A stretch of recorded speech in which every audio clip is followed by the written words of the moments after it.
We've talked about timetable a lot during this program.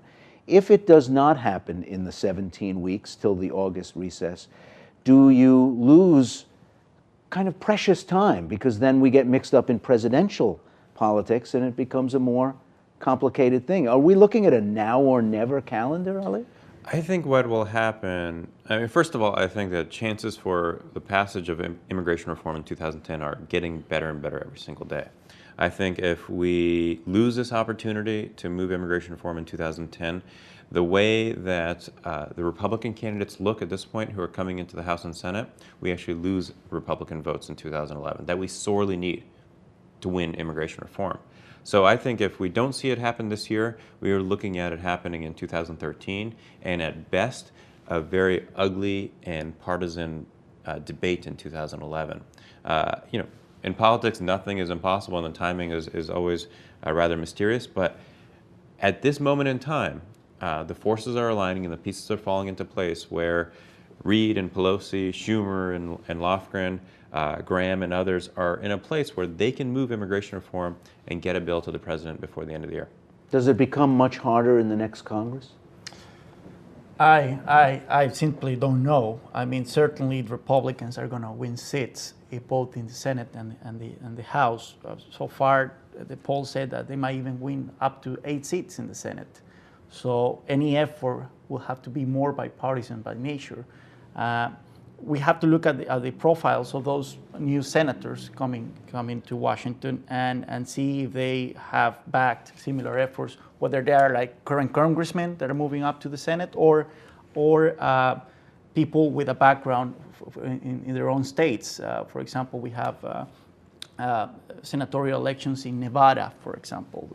We see that Senator Harry Reid is in very deep trouble down there. He's one of the big supporters of immigration reform. Will the Republican candidate support such a comprehensive immigration reform? Well, it will be in his or her interest to do so, because we're talking about a state with a 25% of Hispanic population. So it's not going to be easier, but I think it's still doable.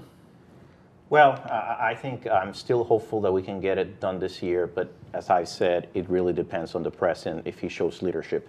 In terms of 2011, if Obama doesn't get it done, actually I think the Republicans may get it done, because we are going to see a dramatic increase in House and Senate as well, maybe 8 members perhaps, and perhaps that will pressure the president to work in a bipartisan way. And if that's the case, I think if we don't get it done this year, Republicans will get it done next year by forcing the president to act. So far, we've talked, partially because of the nature of the program, partially because of the nature of the guests, we've talked as if this is solely a Latino issue. Now, only half of all immigrants, half of the foreign-born in this country are Latinos. Will there be some help, some organizing, some backing from other portions of immigration-interested America? Ali? As a token non-Latino on the panel, absolutely. We've seen just incredible leadership from, for example, the spectrum of the Asian community. The Korean community in cities across the country is politically very, very organized. The Chinese community, the South Asian community. I think the African community is playing a larger and larger role. And then, at the end of the day, the white community is also realizing that this is important to America and the history of America and the future of America. So you're absolutely right. This is not a Latino issue. This is an issue that is important to the future of America. And the majority of Americans have come to realize that.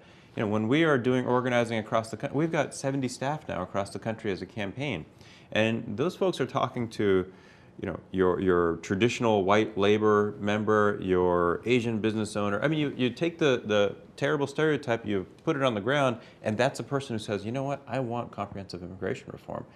That's the kind of support. So it's time for Congress and the president to act. I'll come back to where I started, maybe because through the course of the program you've thought of new brilliant things to say.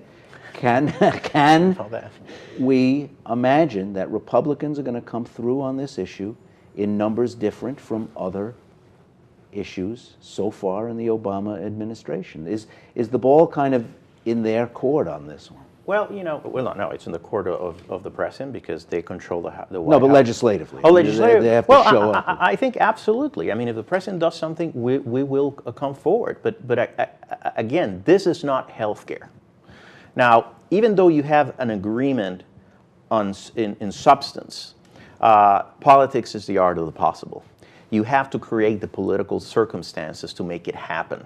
And that requires some humility from the president to come forward, to go to the leadership in the House and Senate and say, how can we make this happen? We didn't see that in healthcare.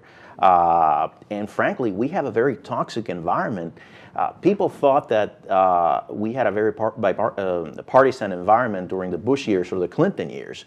That's nothing compared to what we're seeing right now. And healthcare certainly hasn't helped.